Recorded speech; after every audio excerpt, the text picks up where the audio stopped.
નમસ્કાર. ગુજરાત પ્રદેશ કોંગ્રેસ દ્વારા જ્યારે દારૂ, ડ્રગ્સ અને મહિલા સુરક્ષાનો મુદ્દો લઈ અને જ્યારે મજબૂતીથી એક અવાજ બની રહ્યા છે, ત્યારે ભારતીય જનતા પાર્ટીના એક ધારાસભ્ય શ્રી પ્રકાશ વર્મોરાજી દ્વારા ખોટા નિવેદનો કરવામાં આવ્યા છે કે પહેલા તો દારૂ જે પીતા હોય, ડ્રગ્સ પીતા હોય એવા નેતાઓ છે રાજનીતિમાં આવે છે અને પછી એને સુધારવા માટે થઈને જ્યારે નિવેદન આપે છે ત્યારે એ નિવેદનમાં એવું કહે છે કે ગાંધીજી દારૂ પીતા હતા. આવા બુદ્ધિહીન નિવેદનો તમે કઈ રીતે આપી શકો છો? તમને ઇતિહાસનું જ્ઞાન છે કે નથી?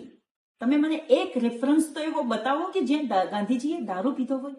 આપણા દેશના રાષ્ટ્રપિતા, જેના માટે આપણું માથું હંમેશા ઊંચું રહેવું જોઈએ, એવા રાષ્ટ્રપિતા માટે તમે આવું નિવેદન, બુદ્ધિહીન તમારું નિવેદન કેવી રીતે કરી શકો? શું તમે વિકૃત ઇતિહાસ પેદા કરવા માંગો છો? તમારો આરએસએસ અને હિન્દુ મહાસભાનો જે વિકૃત ઇતિહાસ છે કે અંગ્રેજોના ખોળે બેસીને પગાર લેતા હતા અને આ દેશને વેચવા નીકળ્યા હતા, એવો ઇતિહાસ પેદા કરવા માંગો છો? આ ગાંધીજીને, આ દેશને મજબૂત કરવા માટે થઈને ગાંધીજીએ એમનું સર્વસ્વ આપી દીધું છે. એ ગાંધીજી જે બકરીનું દૂધ પીતા હતા, એ ગાંધીજી જેમને એમની આખી આત્મકથામાં એક પણ શબ્દ ખોટો નથી લખ્યો, એવા ગાંધીજી માટે તમે આવા બુદ્ધિહીન નિવેદનો કઈ રીતે આપી શકો છો?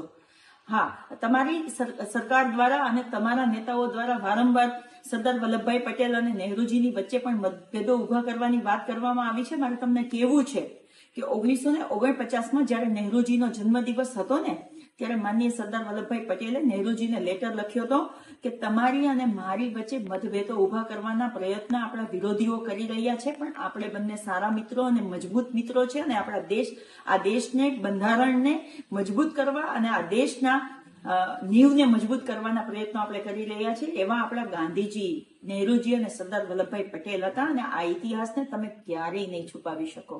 ગાંધીજીની હત્યા તો તમે આ ગોડસે દ્વારા કરાવડાવી શકશો, પણ એમના વિચારોને ક્યારેય નહીં મારી શકીએ. અને તમને કહેવા માંગુ છું કે ગુજરાતમાં, આ ગાંધીના ગુજરાતમાં દારૂ અને ડ્રગ્સ ના જ આવવા જોઈએ. આજે પણ અમે એ વાત ઉપર મજબૂત છે ને આવતીકાલે પણ એ વાત ઉપર મજબૂત હશે ને. એટલા માટે જ ગાંધીજી પોતે દારૂના વિરોધી હતા, એટલે ગુજરાતને દારૂથી દૂર રાખ્યું હતું.